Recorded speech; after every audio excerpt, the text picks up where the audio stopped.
What's up, guys? How you doing? Let's call today Magic Monday. So I want to make a schedule where I upload every Monday and call it Magic Monday. So today I want to teach you guys some cool pen magic. It's a little bit of something. Growing up, I didn't have a lot of cool props to perform with, and I mean, most magicians don't. Let's just say that. Most magicians don't have a lot of money to get cool props. And one of the props I used, not props, but everyday items, I'd say, is a pen. And I want to show you 3 tricks with a pen that you can do at home right now. It's going to take a little bit of practice, but you'll get it. So let's get right into it. Alright guys, so what you need is a pen, a Sharpie, a pencil maybe, and we're going to get into this. So what it is I feel because of the modern day we live in, this is the modern day magic wand. Something that everybody has on them, most people have on them. I usually carry a Sharpie. If you're ever in a, let's say, office space or school or anything, always gonna have a pen or a pencil around. So we're gonna go over first how to vanish a pen. So how to do this is you're going to take the pen and you want your hands to mirror each other. So you want to get them into this position, so you can use your pointer fingers. I like to hinge this. Some people like to do a snapping motion. So the move to make it vanish is this move right here. And that's how you make a pen vanish. But you can't simply just do that. You have to add a little bit of speed and a little bit of movement in order to get it. So if you want, you can toss it up. So you want to do 1, 2, 3.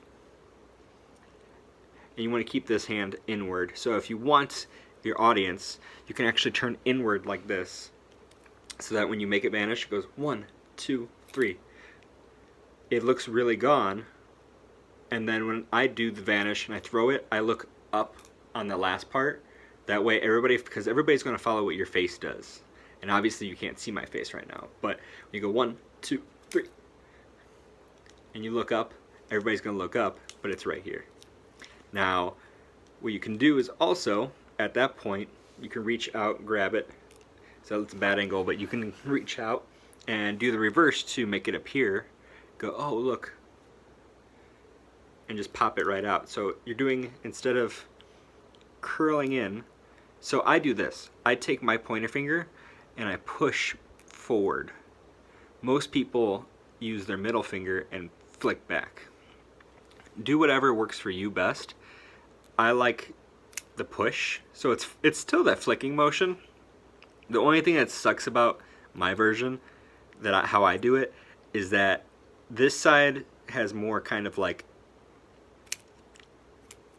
I don't know, this works a lot better because everything mirrors perfect. Because you can just go gone, and they both have this kind of mirrored effect. Mine, this finger kind of wants to hang a little bit, and you can kind of see the pressure there.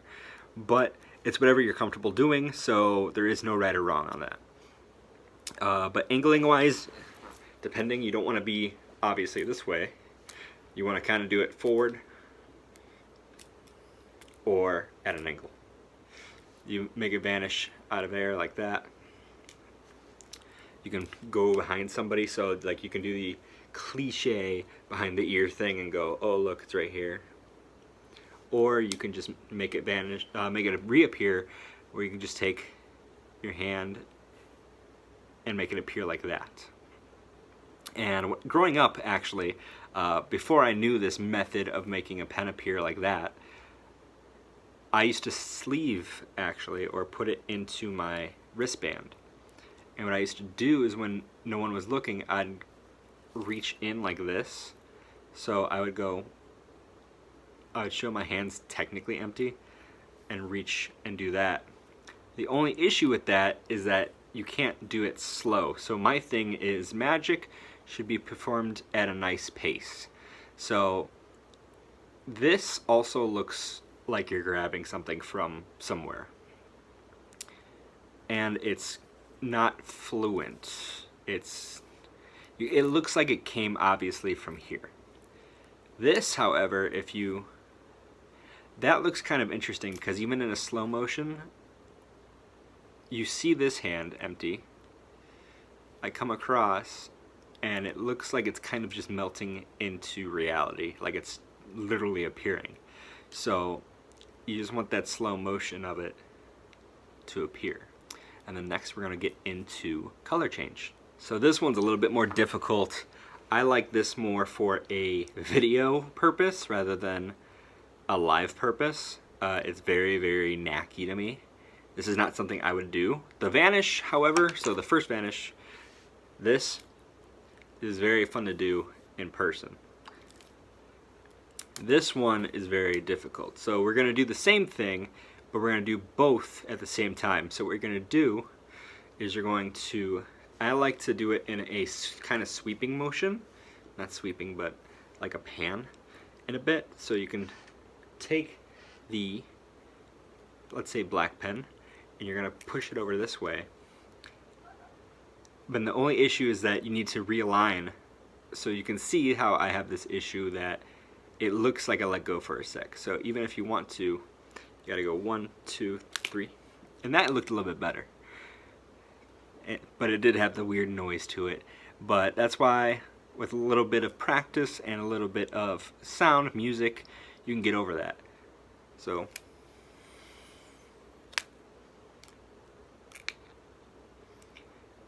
and a little bit of movement too. So I mean, you don't want to obviously do it because you saw there I kind of flashed a bit, but you can take it. This one's a lot of timing, so you gotta just make sure you're comfortable. So what I do is I keep it the same way if you want to make it appear, but I flick it with my ring finger a little bit. So I vanish this one normally and I flick out with my ring finger. So you kind of got this mirrored look when you flick it. So it's that. And it kind of looks cool because if you do it at the right time, it does look like it just pops right into there. And that is the color change. I like it with the pens because there's a lot more color rather than a Sharpie.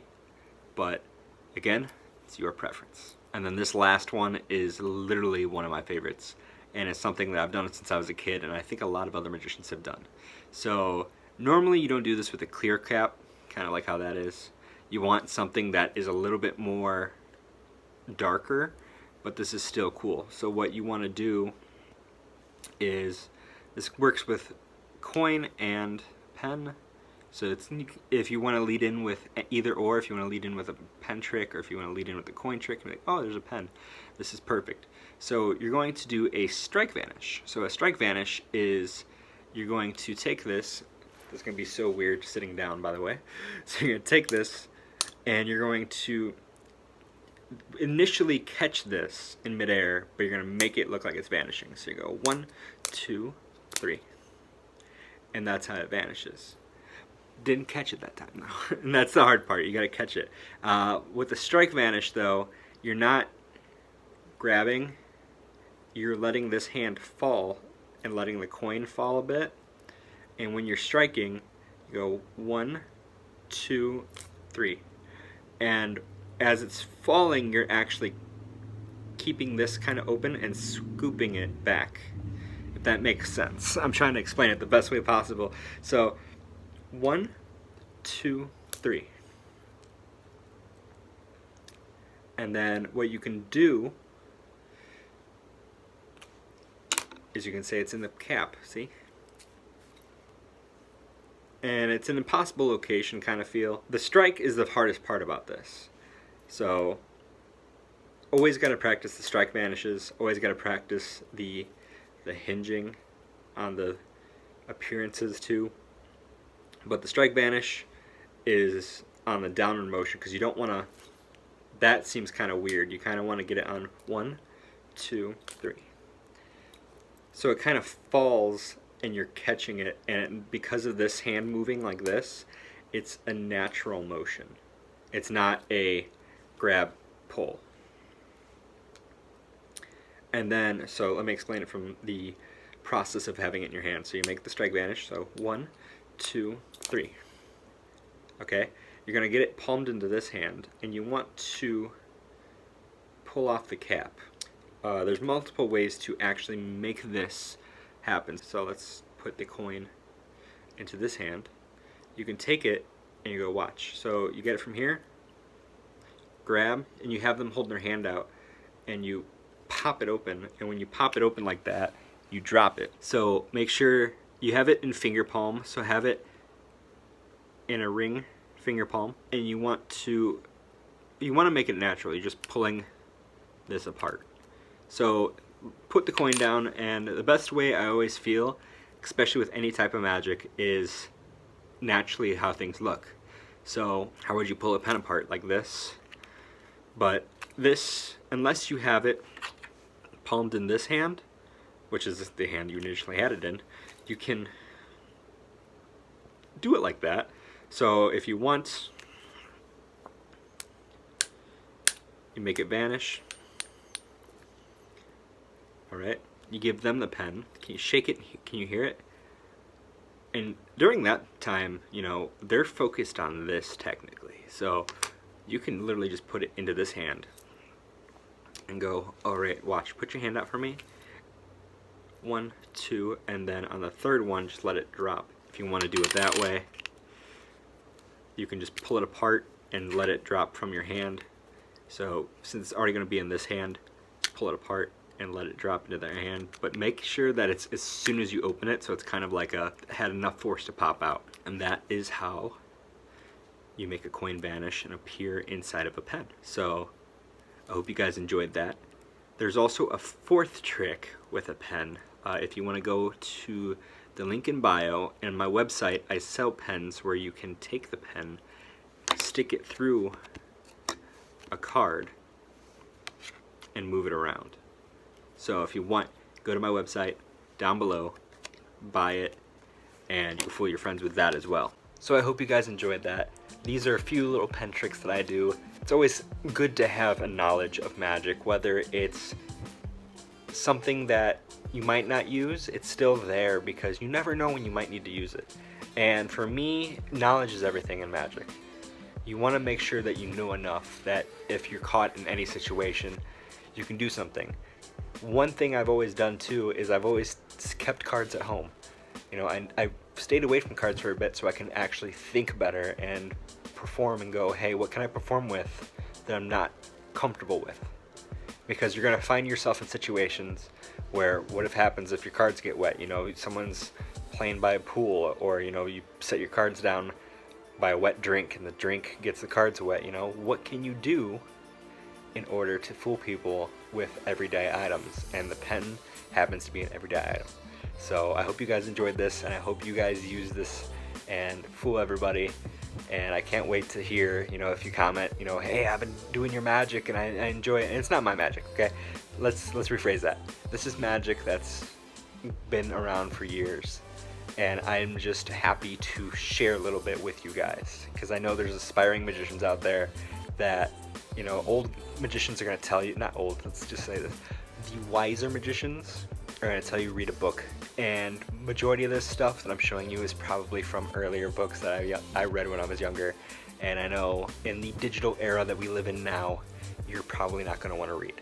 It's just easier to see visually, and to be a visual learner, you need to see it in order to learn it, because sometimes reading is very, very weird, and when you perceive something through words on a page, it's very difficult to learn that way. So I hope that you guys find that my teaching helps you just a little bit. But thank you guys for watching. Subscribe. We're gonna have more Magic Mondays, so be on the lookout for Magic Monday. So every Monday, be right here.